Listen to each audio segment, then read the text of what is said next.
Olá, boa tarde. Eu sou Caroline Povoleri e você acompanha comigo agora as principais notícias do Brasil e do mundo dessa terça-feira, dia 31 de outubro.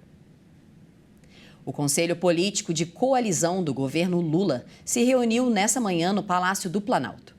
A expectativa do Planalto é acelerar a votação das pautas econômicas consideradas prioritárias para o governo antes do recesso parlamentar, que acontece em 2 meses.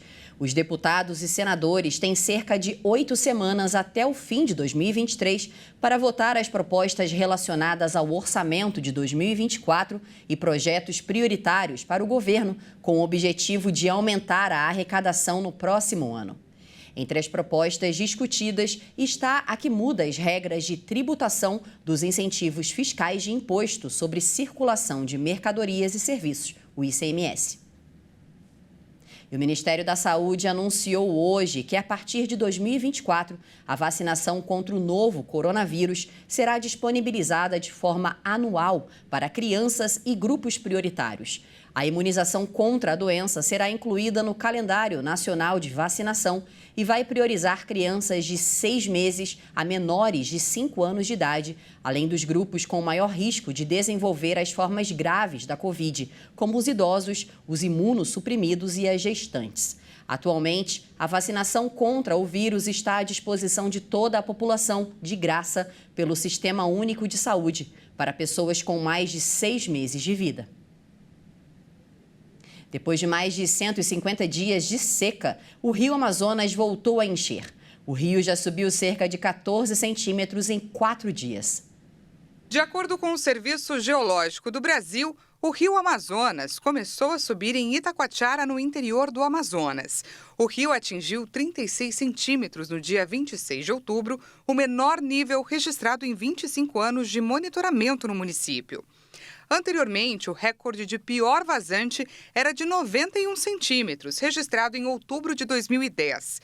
Segundo a medição do porto de Itacoatiara, o rio Amazonas desceu 13 metros e 40 centímetros desde o início da vazante, que nesse ano começou no dia 26 de maio e durou 152 dias.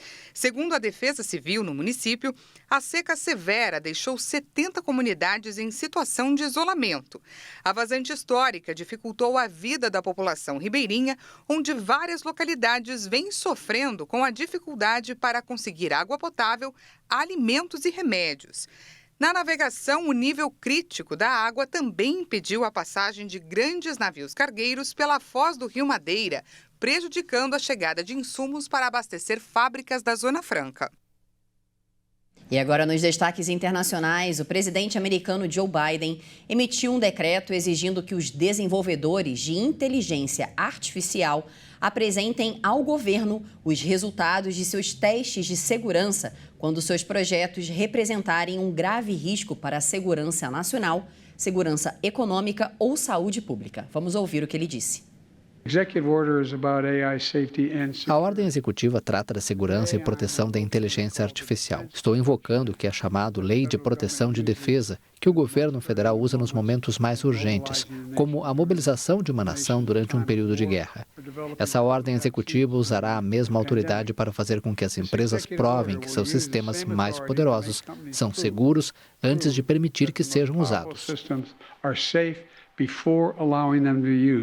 Biden se baseia em uma lei que remonta à Guerra Fria, que confere ao governo certo poder de coerção sobre as empresas quando a segurança do país está em jogo.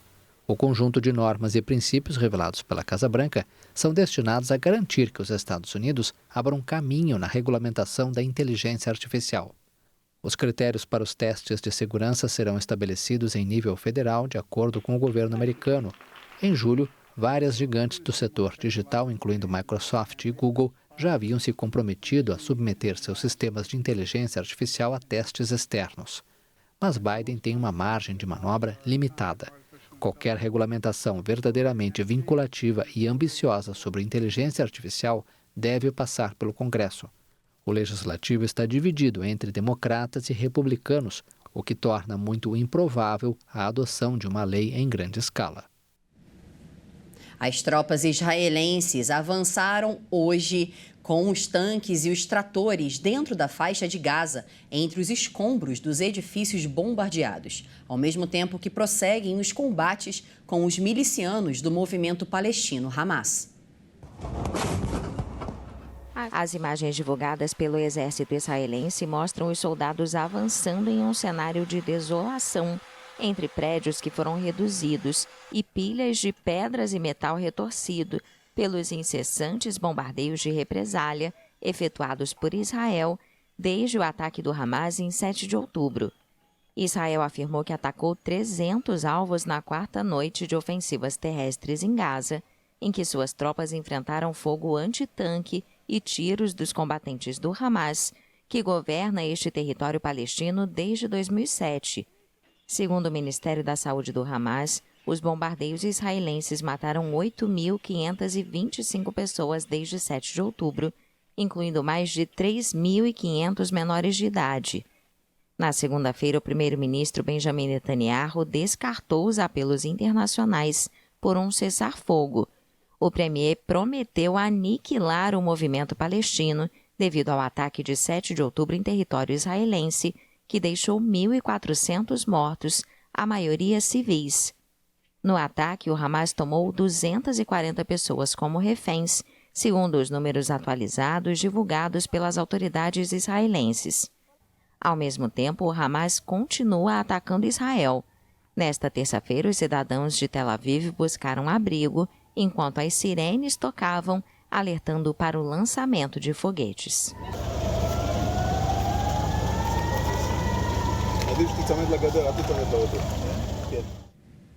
E de volta ao Brasil, na próxima sexta-feira, o Ministério do Missionário R.R. Soares completará 45 anos na televisão. Um serviço de televangelismo que começou com uma inspiração e hoje alcança bilhões de pessoas no mundo inteiro. Toda a trajetória estará em uma reportagem especial.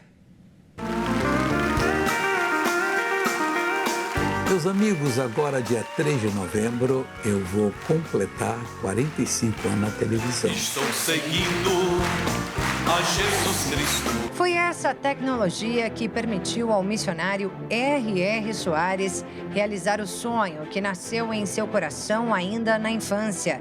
Ô Jesus, se o Senhor me der condições, um dia eu vou estar lá.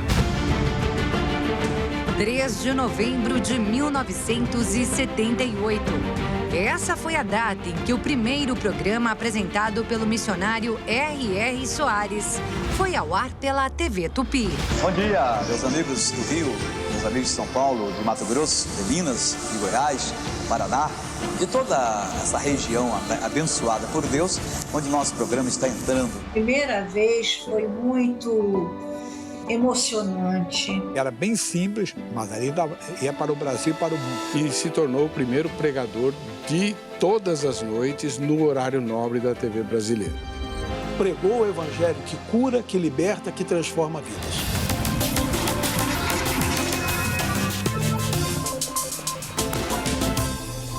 Quando eu estava em Fortaleza, veio uma senhora, seus 80 e tantos anos para 90, você é um missionário.